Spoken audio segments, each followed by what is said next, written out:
Connect Groups, welcome to week 9. We've got 2 weeks left and we've got 2 questions ahead of us to help us apply what we've been reading and studying in the Bible.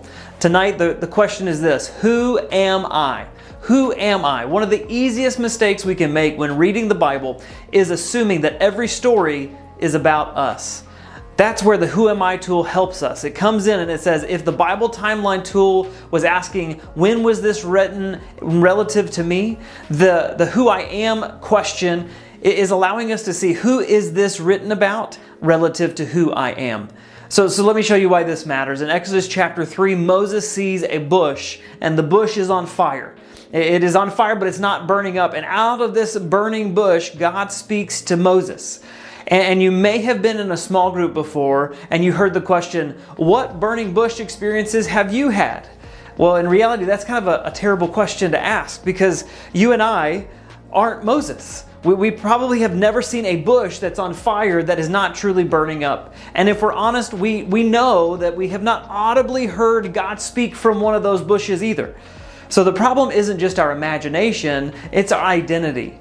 That's the story in Exodus chapter 3 is about Moses, and it's not about us. But we're prone to what we might call the Moses is me syndrome. We naturally put ourselves at the center of a Bible story. We read David and Goliath and think, man, what are the giants that I need to go and defeat?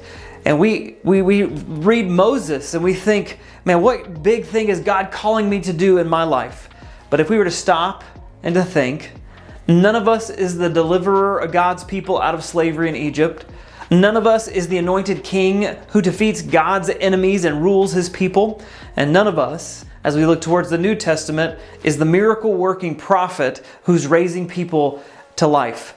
There is someone who fits all of these roles, and that is Jesus. Jesus alone. Over and over again, the Bible presents Moses and David and Elijah and other figures in the Old Testament to point towards Jesus. So Moses survives a massacre of infants, and so does Jesus. David writes of being forsaken by God in Psalm 22, and those are the very words that Jesus cries out on the cross. These characters in the Old Testament often teach us who Jesus is before they teach us what we should do. And that doesn't mean we never identify them. Sometimes Scripture does explicitly tell us to. David's experience of forgiveness becomes a model for us. Moses' faith and willingness to suffer rather than enjoy sin is something Hebrews calls us to imitate. And sometimes, this is very important, it's just sometimes we're meant to identify not with the heroes, but we're really with the bad guys or the failures of those heroes. We may in fact be like the grumbling Israelites in the wilderness.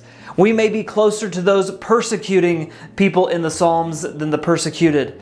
Scripture often humbles us and before it inspires us to action.